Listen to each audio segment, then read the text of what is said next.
Welcome to the press briefing on the COVID-19 disease. We have Dr. Libby Lee, Undersecretary for Health, Dr. Chong Chok Kwan, Head of Communicable Disease Branch of the CHP, and then Mr. Lau Ka Hin, Chief Manager, Quality Control. So Dr. Lee will first say a few words. Thank you.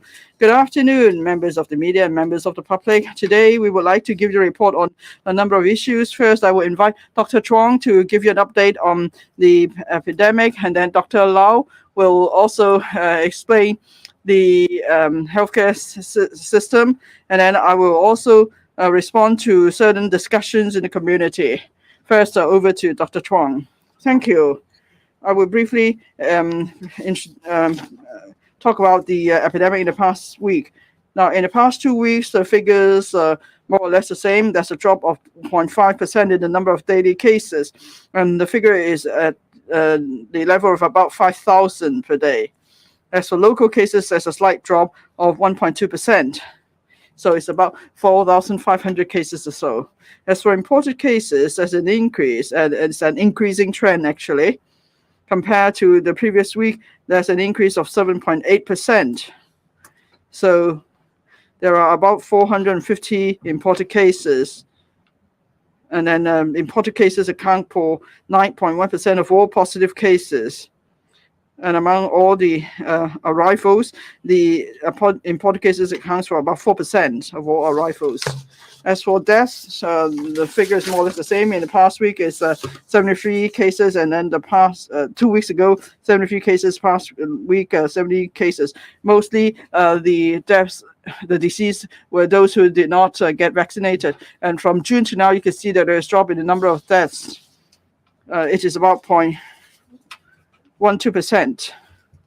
Then there is a notable difference between those who were vaccinated and those who were not. Those who have completed 3 doses is a 0.06% of death rate. As for those who did not get all the vaccination or not even one jab, then the percentage is 3.36%, so it's a difference of 6 times. So we're seeing substantial boost in vaccination rate recently, but still for the old and the young, we are very much concerned because for old people, the fatality rate is much higher, 20 times that of other age groups. As for children, as at yesterday, there were already 10 cases of children aged under 12. And 8 of those children did not have a single jab. So that's why we would like to take this opportunity to appeal to parents, the elderly, and members of the public to take their elderly and young and children family members to get vaccinated. As for Omicron subvariants, BA.5 accounts for the majority of cases, 86.3%. For other subvariants, especially for imported cases and local cases, there are different subvariants involved. For example, XBB, BQ.1.1. So we are closely monitoring the situation of local and imported cases. In the past week, for residential care homes for the elderly, there is a slight increase. In the past week, 44 institutions have seen 33 residents and 6 staff members infected. And then new confirmed cases, and compared to the week before, there's an increase. Schools, the situation is more or less the same. So in a week, there are about 3,000 cases and about 600 or so staff members infected. And the number of classes requiring class suspension, the percentage more or less the same for 60, 70 schools. They have to suspend some classes for a week. Around the world, on the 19th of October, WHO determines that COVID remains a public health emergency of international concern, PHIEIC. As for the global number of cases, there's a drop of about 50% around the world. As for new deaths, that's a drop of about 10% as well.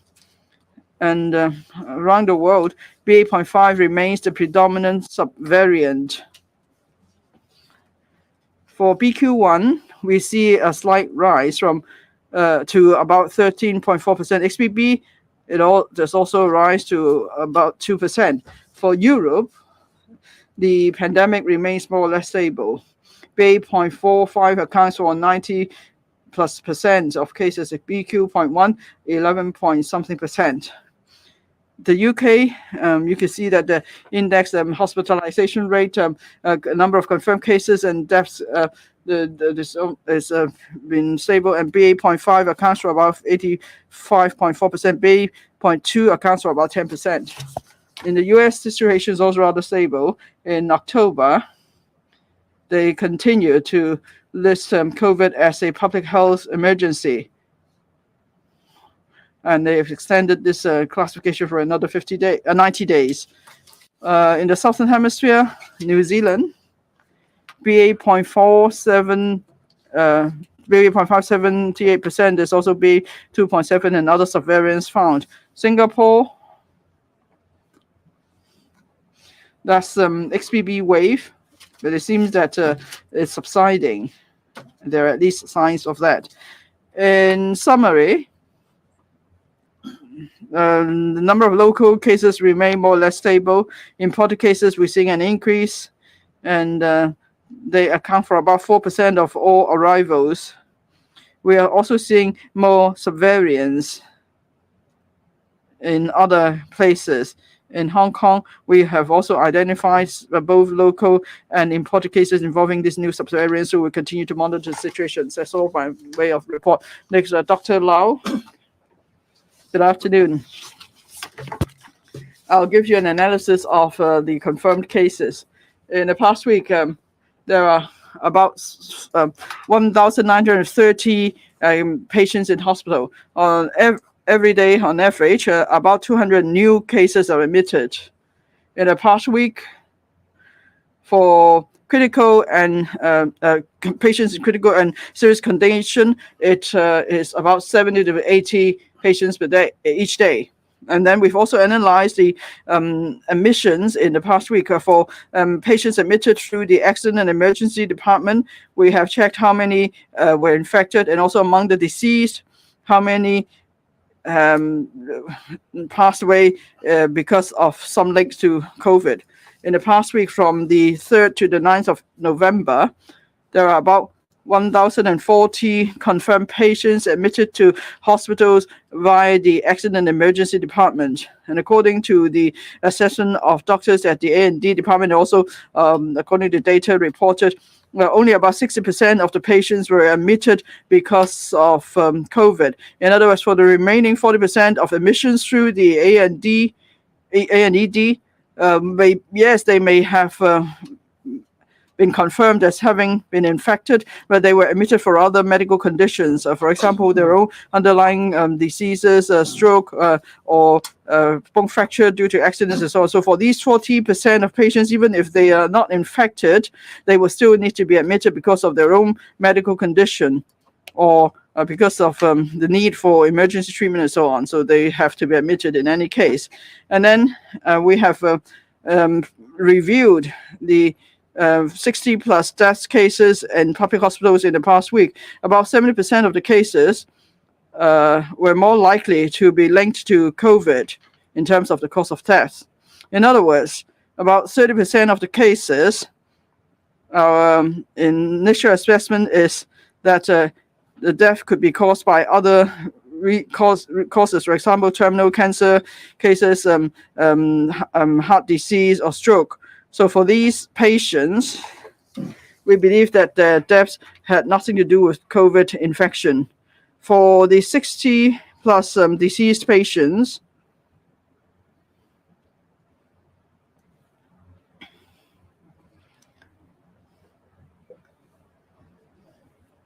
the majority of them were the elderly. The oldest was 104 years of age. Most of them had underlying conditions.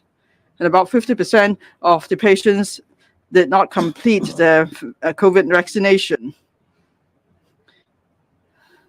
So these are just preliminary data for our reference. This is for us to gauge whether to gauge the actual impact of COVID on the healthcare system. Now, our initial observation is that whether patients were admitted by the A&E department or patients who passed away in public hospitals, quite a number of them, about 30% of admissions and 30% of the disease. The condition had nothing directly related to COVID. So that's the initial analysis of the data for the past week. And we are able to gather more data. We may make some adjustment or there will be more detailed analysis. We will continue to monitor the situation and also analyze patients' data. We could then assess with greater precision on the pressure brought about by COVID on the public healthcare system. And then we could have regard to the actual situation and the medical needs of patients to provide suitable services. Having said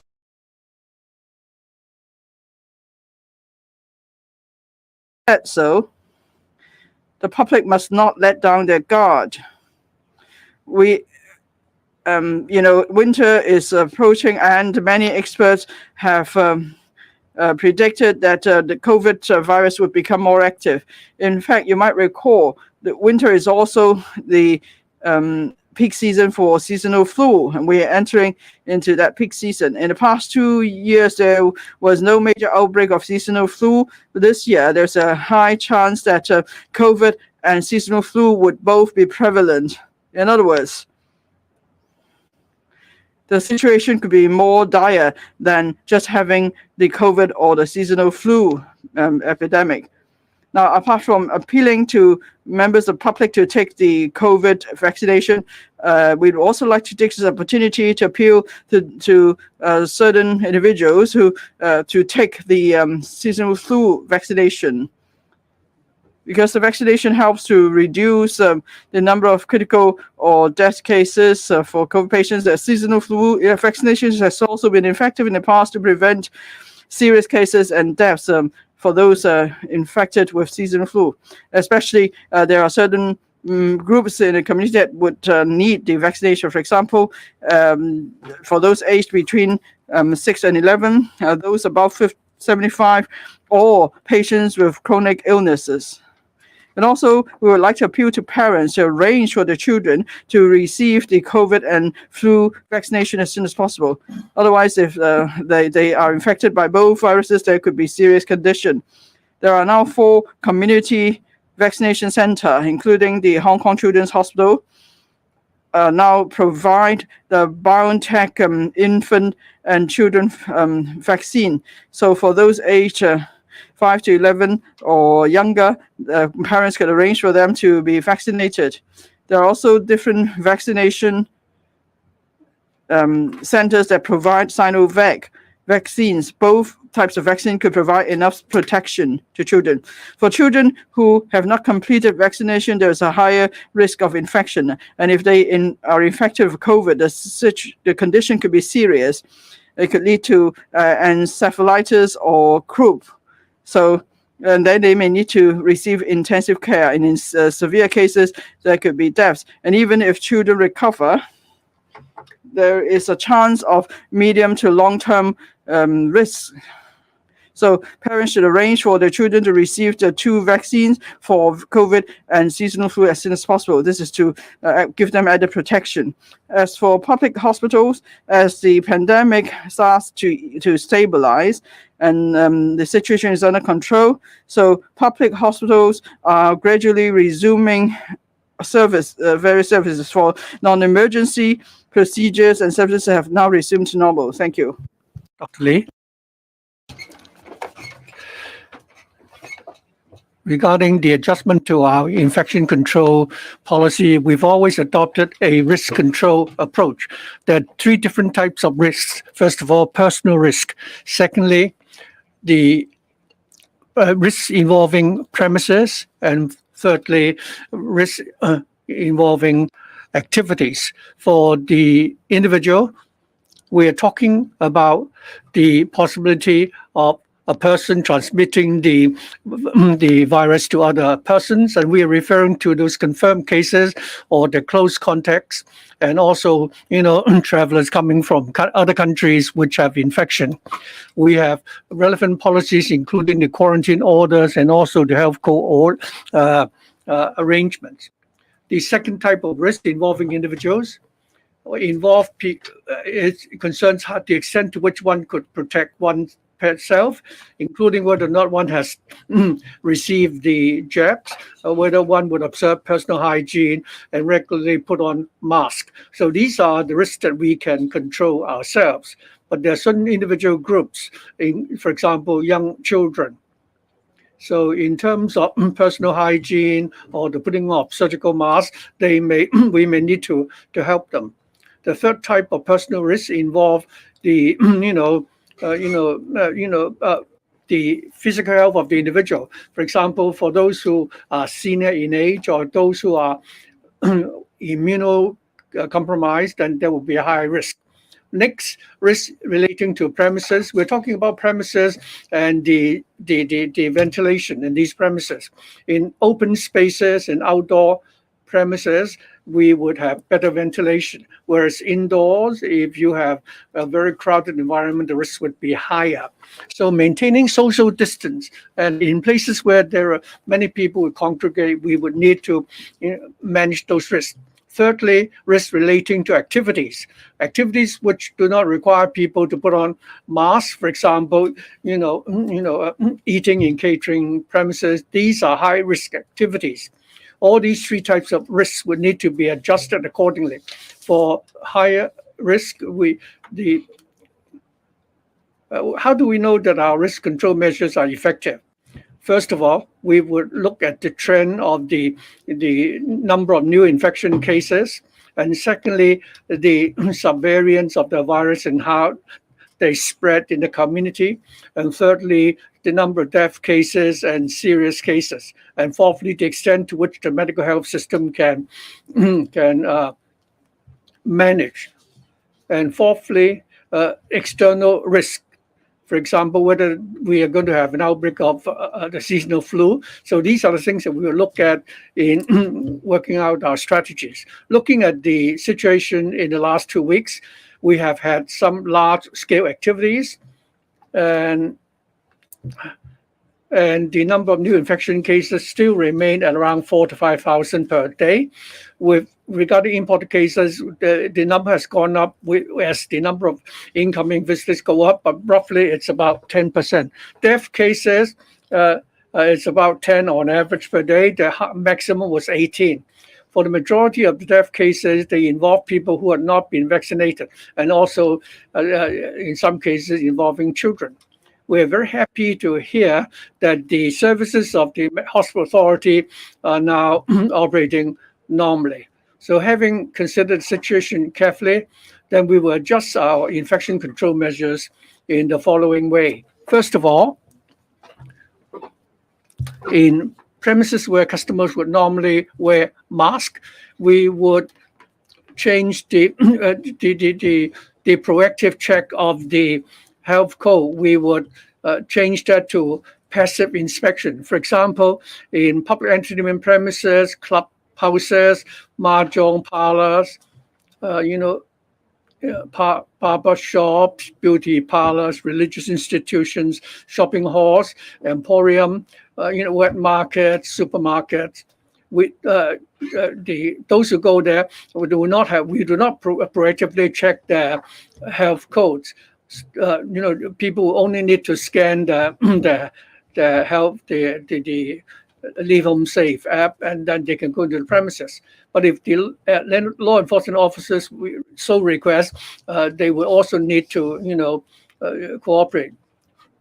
For catering premises, bars, hotels, spas, skating rinks, which allow customers not wearing masks, cinemas, performance venues, which allow customers to eat. Again, there would be a need for active or proactive inspection.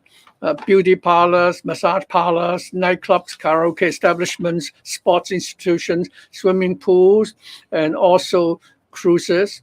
again, we would require, proactive inspection. For passive inspection, in entertainment, premises, we do not, actively check.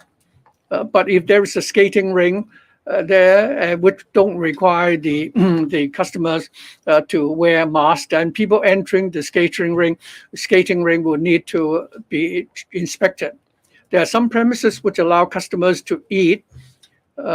Again, we would require the the premises to proactively check their health code. When you have people coming with a yellow health code, they are allowed to go into these premises, which only would require passive inspection.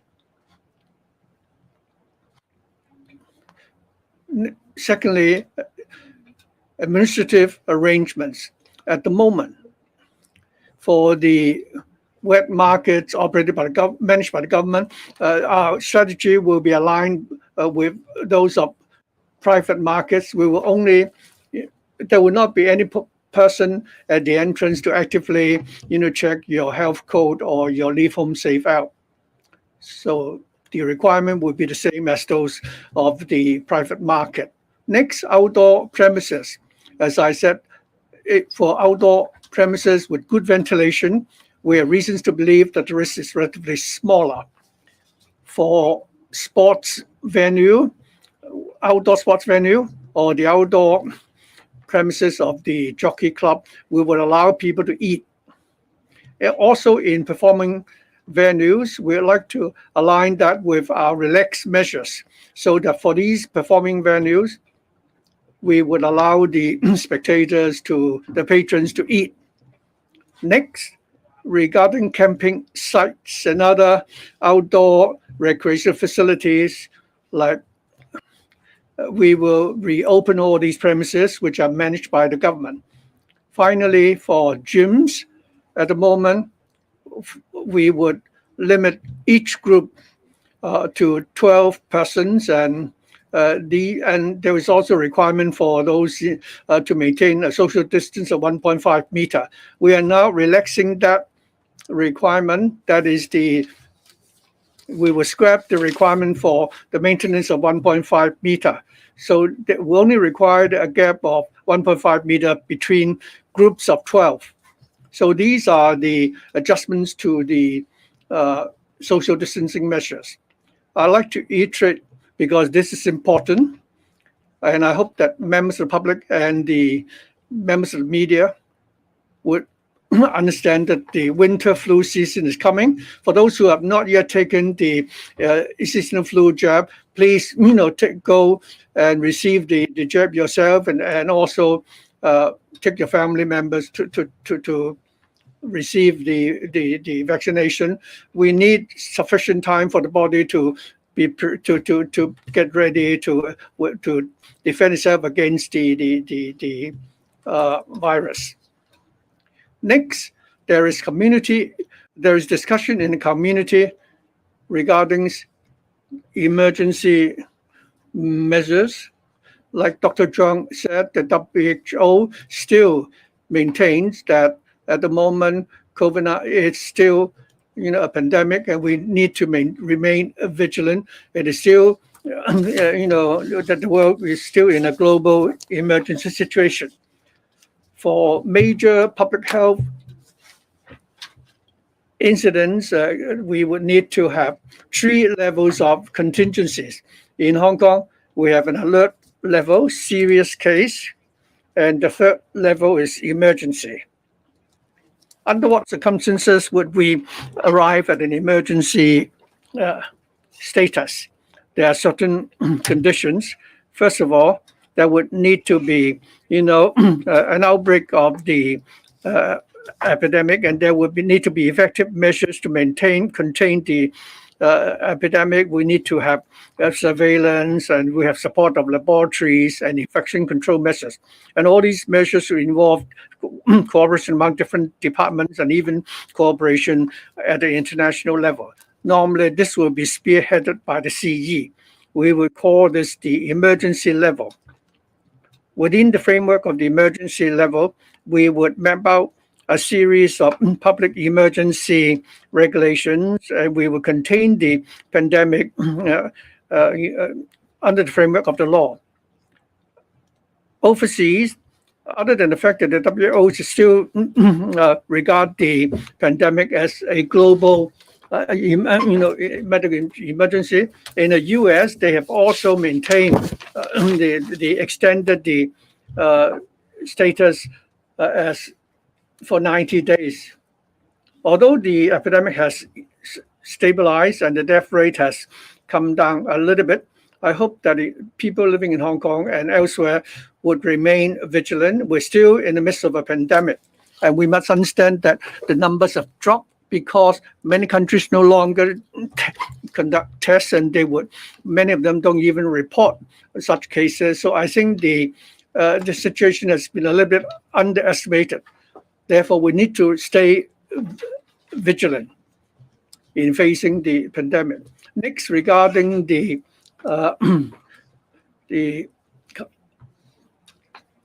order requiring the wearing of mask can help reduce risks.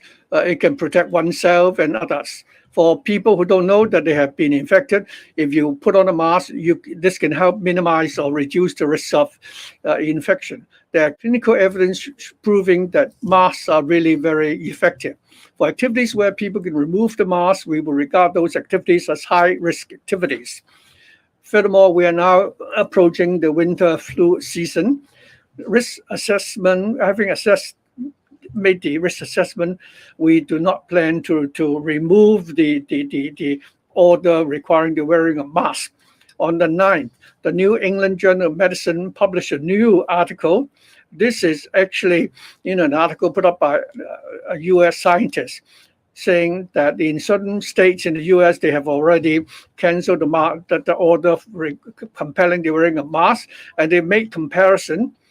Initially, the state of the COVID-19 situation is similar. After 15 months, they found that students in these two different states, they found that there was more infection for the state which have actually, done away with the requirement to put on masks. So this study proves that masks can really protect the public and reduce the risk of infection. I think that more or less is what I'd like to report, and I welcome questions from the media.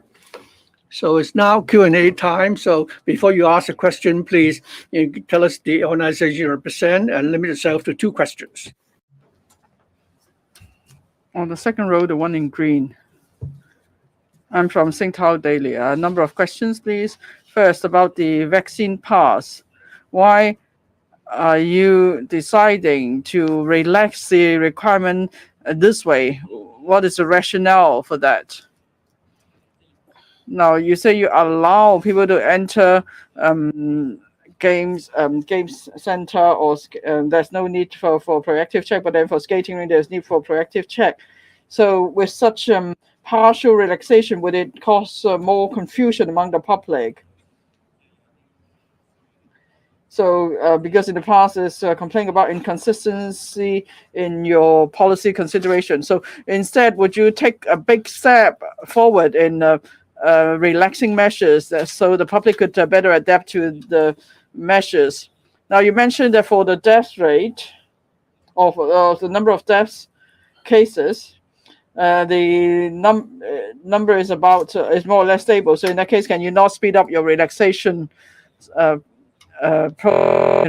rate? Now, as for die with COVID and die of COVID is moved from 7 to 30% to now 60 to 40%. So does it mean that the epidemic now has less impact on the hospitals? So that's why some experts suggest that there is room for adjustment of infection control measures in hospital. For example, after patients are admitted, maybe say in the use of isolation wards, could there be some adjustment?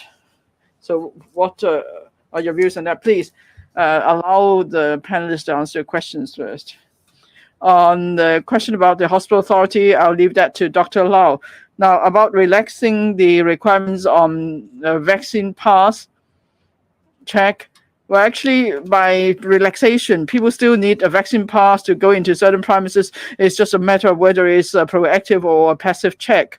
Because clinical data show, of course, that vaccination is very important protection against infection or against the virus. Now, is it the case that our policies are confusing and not consistent? Well, just now I've spent some time trying to explain our risk management approaches.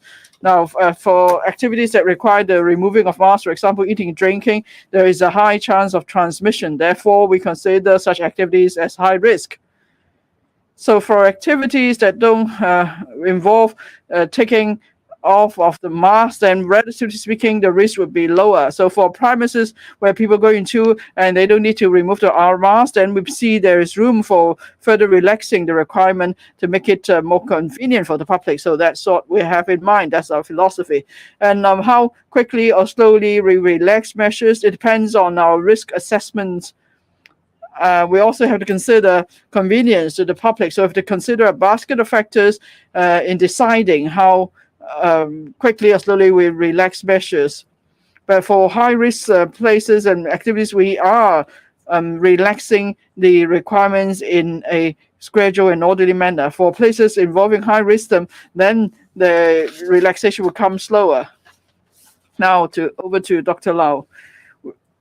Just now we reported death cases for the past week from the 3rd to the 9th of November, and we did an initial analysis. The analysis tells us that about 70% of the COVID-infected patients passed away because and is related to COVID, and therefore 30% of patients, their death has nothing to do with COVID. It's probably because they were terminal cancer patients, or they had stroke, they had a heart attack, or they were admitted because of an accident. But it's just that at the same time we tested and confirmed they were infected with COVID, but their death were not related to COVID. And if we compare this data to that in the earlier stage of the fifth wave of epidemic, yes, is about 60 or 7%. I wouldn't say whether it's a high level or not, but then there are still patients who are infected with COVID and they're admitted to hospital and the deaths are related to COVID. And we see in these cases, most of them were the elderly and most of them were chronically ill. And so that's why, as Dr. Chuang mentioned, you could lower the risk of infected elderly patients becoming serious or even passing away with vaccination. So we see that the number of death cases have come down, but then we see that for most cases, death cases, there's a bearing on whether people had vaccination or not. So for the chronically ill, if they still have not been vaccinated, please do get vaccinated as soon as possible. And if you've had 2 doses, please make sure you take the 3rd dose or even the 4th dose. Apart from the chronically ill and the elderly, there's another group that we're very much concerned about, the very young children, infants and toddlers. In the past 10 or 11 months, the 10 children passed away because of COVID. It's really sad to see these cases. Now, in the past, maybe in a year, there will be 3 or 4 deaths due to seasonal flu. And here we see the number of death cases far exceeds that for seasonal flu. And then children have an even lower vaccination rate than the elderly. Well, even for the elderly, the vaccination rate is far from ideal, but for children it's worse. So that's why we hope parents will take their children to get vaccinated as soon as possible. You never know when a child may become infected, and you never know if the case would become a serious case or even a death case. Of course, we don't want to see this happening at all. One case is too many. And so you need to take precaution, and we need to take this step. Now, just now the reporter asked whether there are different arrangements for our wards. Well, our whole arrangement is risk-based. That's important. That means if for any patients, not only COVID patients, for any patients with infectious disease, and there's a chance of them passing the disease to patients next to them, then we will put them in isolation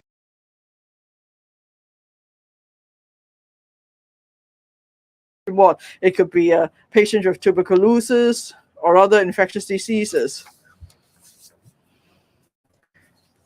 So the same arrangement applies also to COVID patients, of course. That is, we don't want after the patient's been admitted.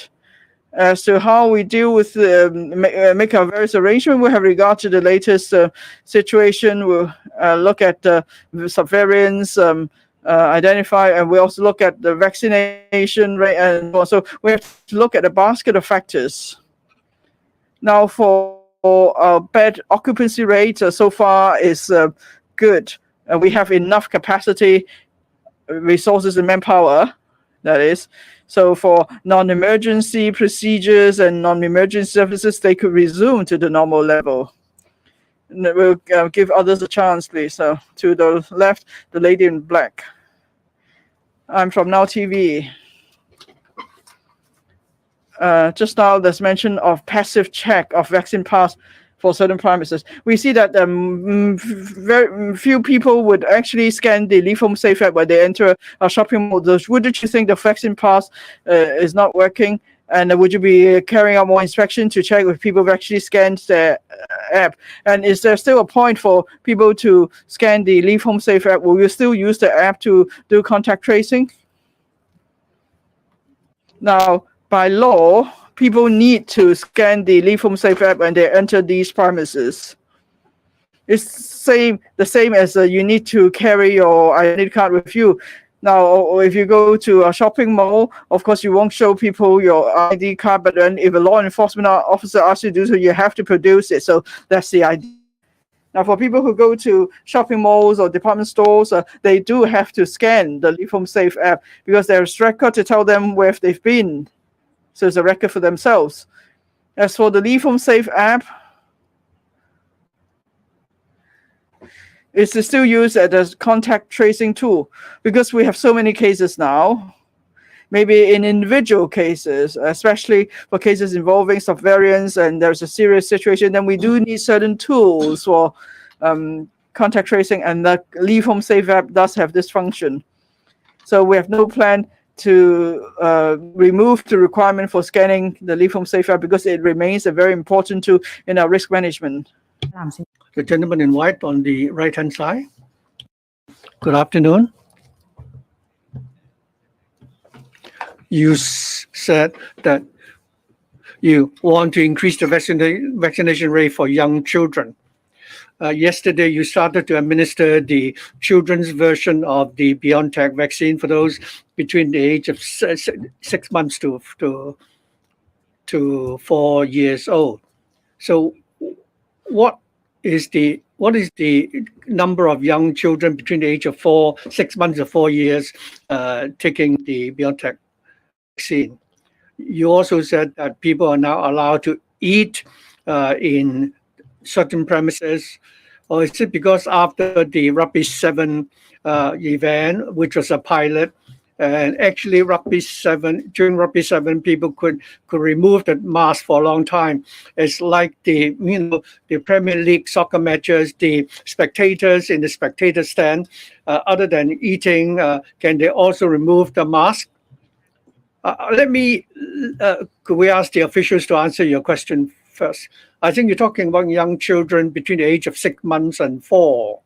We only started the new measure from yesterday, so we don't have the number of such children taking the vaccine is still not very desirable. It's less than 20. So I'd like to appeal to parents that now that we have more choices, we have the BioNTech and the Sinovac vaccines. So with the coming of the winter flu season, I think the flu will have grave impact on young children. So please take the opportunity to take your children to be vaccinated, because it's time for the body to build up the antibodies. So before the coming of the winter season, please take your children to get vaccinated. For the spectator stand, I think it's all about risk assessment.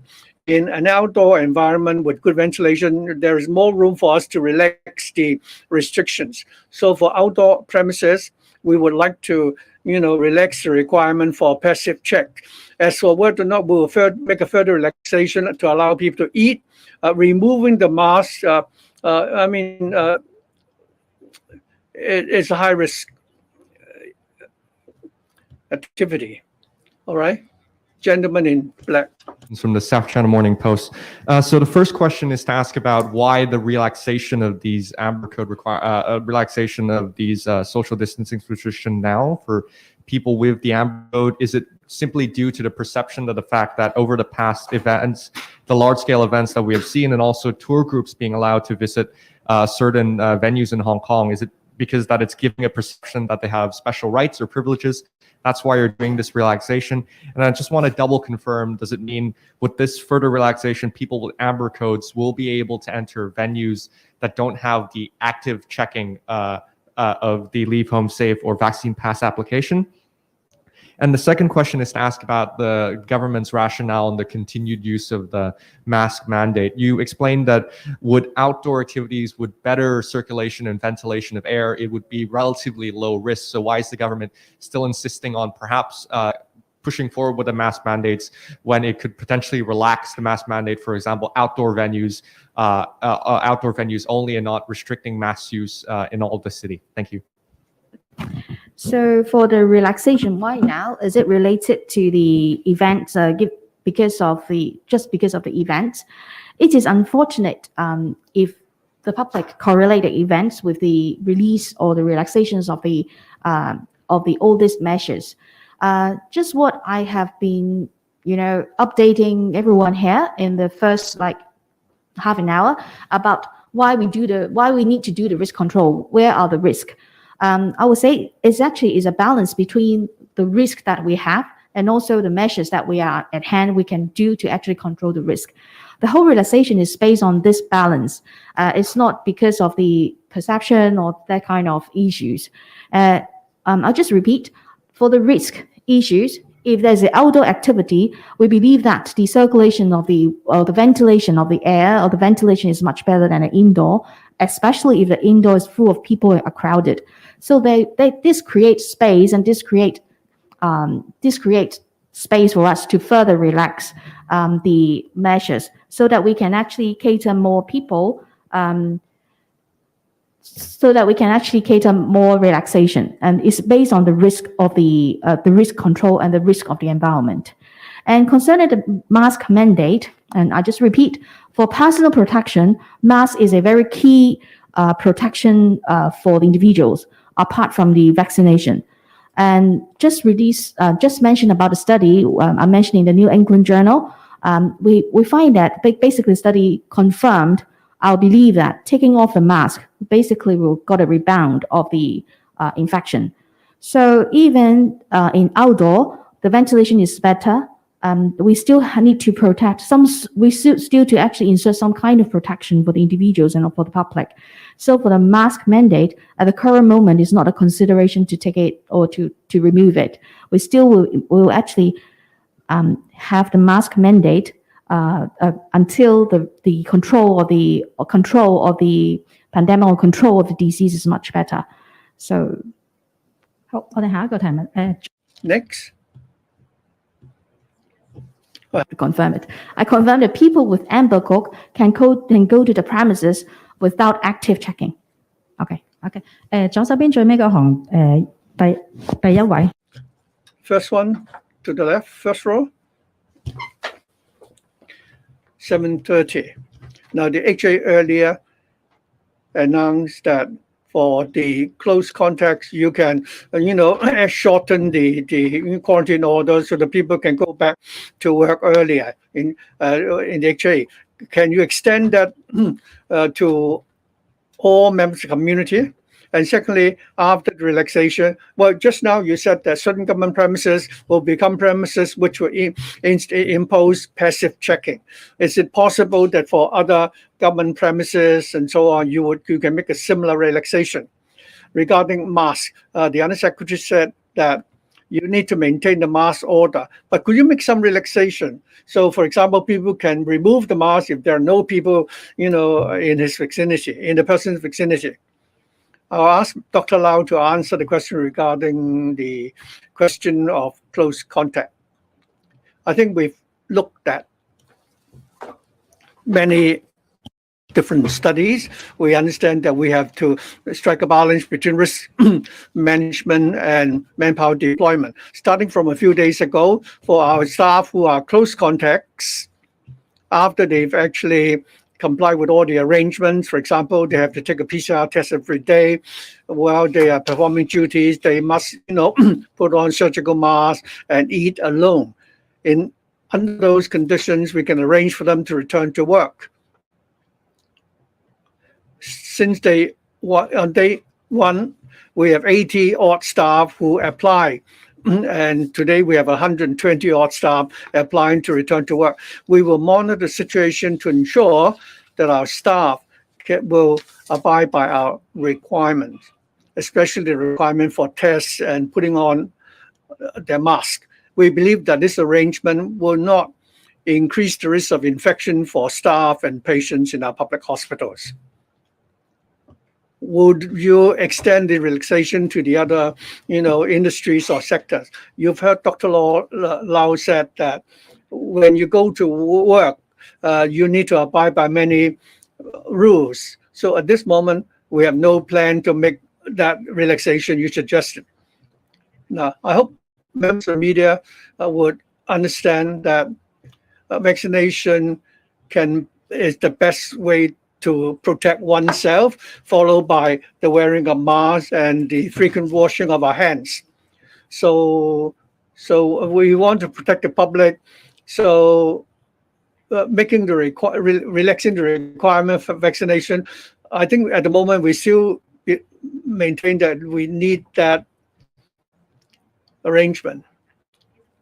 Regarding libraries and schools, we're talking about administrative measures here.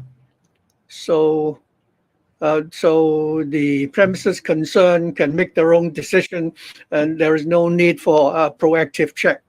As for relaxing the mask mandate, I repeat that, in terms of risk management, the ultimate defense would be vaccination, masks, and washing of our hands. So at the moment, we have no intention to relax the mask mandate. We'll now take the last question, the lady on the right. My question is still on Rugby 7. Just now, said that people were allowed to eat and drink at the Rugby 7, and it went on for 3 days with tens of thousands of people wearing masks, eating and not wearing masks, eating and drinking. So there should be high risk. So have you found any confirmed cases among the spectators? If not, then we could see that when the risk is not so high, the wearing of masks may not be essential. If that's the case, how come for other eating establishments or people still have to wear a mask to watch a performance, or whether there is still a cap on the number of patrons? Why wouldn't you relax it?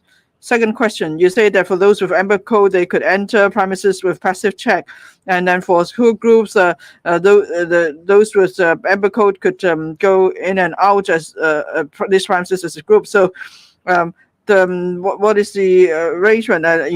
What would be the level of infected cases before you terminate these policies or measures? And also, would you reduce the number of PCR tests for arrivals? Instead, would you go for a daily RAT test? Which organization do you come from? RTHK.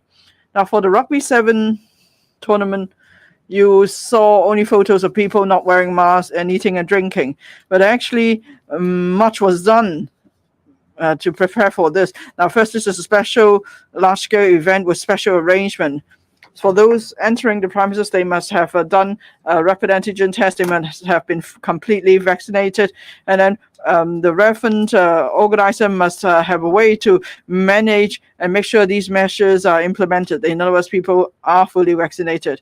And then for those entering the premises are not high-risk groups, not the old, the young, and other high-risk groups. So you see what's on the surface, but that's because much has been done behind the scene. But can we relax this arrangement to the entire community?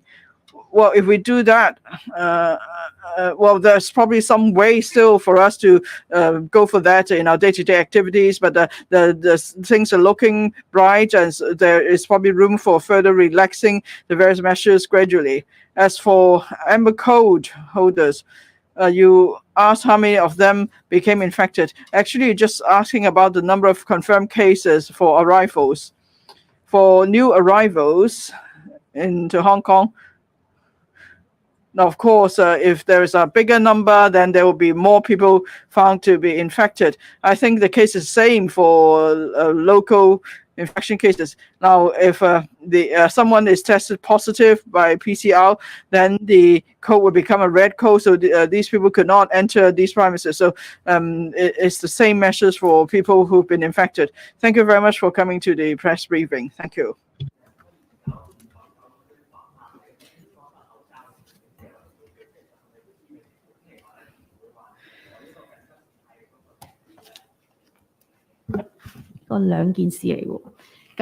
Those are two separate issues.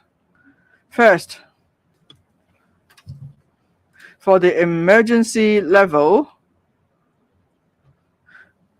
well, it will have to see whether there's room for adjusting the measures. In some places, we're seeing a rising trend, and in Hong Kong, things are still, stable, and so we have regard to the situation and make adjustment. But in this circumstance, it won't be suitable. Thank you.